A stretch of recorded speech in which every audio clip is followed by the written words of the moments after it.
Parle-nous du frère Jean Castex. Il connaît bien le frère Jean Castex. Philippe Castex, qui tient toutes les bodegas de Nîmes, c'est un gars comme ça.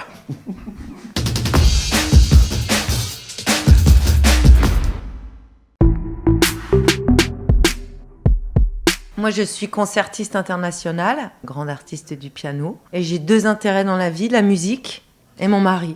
Et je veux pas d'enfant. Ah oui, il y a une grosseur, là. Une tumeur ? Ah bah je comprends. Bah, c'est un bébé. Un bébé cancer ? Juste avant de parler, c'est top. Salut. Moi, je suis Fred, dans le film. I'm the husband, I'm the agent, I'm the bodyguard, I'm Fred. Don't be afraid. Nice to meet you. Écoute, j'ai la dalle. Alors, je suis donc le mari, mais aussi l'agent, l'homme à tout faire, l'esclave sexuel. Oui, ah oui. Et ça, tu omets de le dire. Et effectivement, on a notre couple, notre petit train-train quotidien, tout est bien huilé. Et tout change à partir du moment où j'ai cette révélation d'avoir absolument, quoi qu'il en coûte, un enfant. Elle a écrit un scénario sur lequel, à partir d'impro qu'elle a fait faire à ses amis qui sont pas acteurs sur le sujet de la grossesse, la maternité, etc. machin. Puis elle écrit un scénario. Elle a donc une base de scène qu'elle tourne, par exemple, toutes les scènes qui sont dans le milieu hospitalier, aussi une partie des scènes qui sont à la Philharmonie, avec des gens qui ne sont pas acteurs dans leur vraie fonction. À partir de ces impros-là qu'elle a tourné avec eux, elle écrit un truc hybride sur lequel elle nous fait réimproviser, mais au final, quand on arrive sur le plateau, il y a quelque chose qui ressemble à un texte, en fait. Hein ? Est-ce que tu manges que des trucs qui font du bruit ? Essentiellement, ça par exemple, ça ne fait aucun bruit, ça n'a aucun intérêt. C'est nul. C'est un des grands amours de ma vie. Voilà, je pense que c'est vrai. C'est un acte... Ah, mais ça fait pas de bruit, la banane. Non. Et ben, vous voyez, par exemple, Jonathan, je l'adore, j'ai une admiration immense pour lui, mais il mange une banane et une pomme. Depardieu, il mangerait un régime de bananes et 18 pommes. Voilà. Ouais, c'est la démesure de Depardieu que j'aime.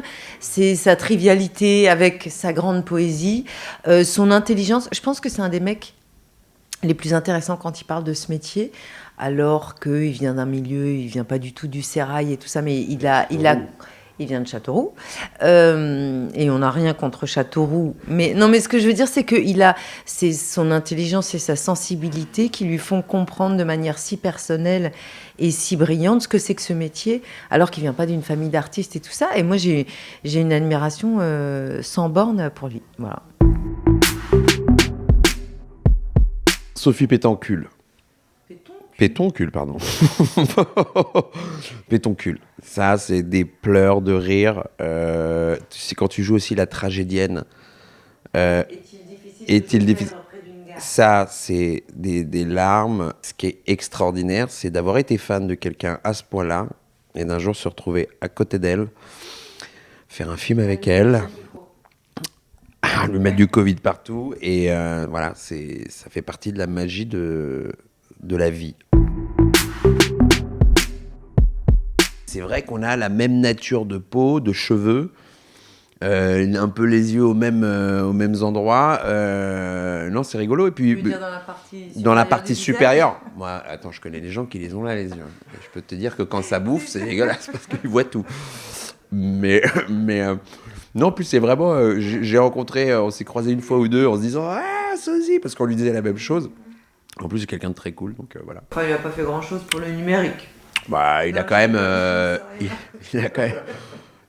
mis des modems. Il a quand même installé la Freebox. Et ça, je peux te dire que à l'Élysée, il l'avait pas avant. Il a dit, bah les gars, ça se branche comme ça. Enfin, je comprends pas. Ah putain. Il a quand même été remanié. Et on le mettra au numérique. Il y en a eu 10 000 par jour. J'en ai eu 10 000 par jour, mais Pas des galères joyeuses, hein. C'est inénarrable. C'est un tournage qui, sur la forme, ne ressemble à aucun autre. Il y avait des lieux de tournage, mais il y avait la plupart, c'était en freestyle. Tu vois, en Allemagne, quand elle est rentrée dans l'hôtel, oui. Oh, est-ce qu'on peut tourner ça vous dérange pas de jouer dans le film Oui, elle force les gens.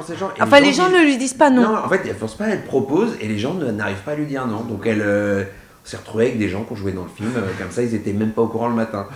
Donc mais c'est la magie de Sophie. Personne ne peut lui résister. Donc ouais, en fait, on en aurait 6 milliards des anecdotes. Et franchement, 6 milliards, ce serait chiant à la fin. Ouais. D'anecdotes. Bah oui. Moi, je pense sais même pas qu'à la si on serait troisième. vivant. Mais parce que elles nous plaisent, parce qu'elles nous rappellent des bons souvenirs. Bien sûr, mais pour les gens. Mais pour les gens, aucun intérêt.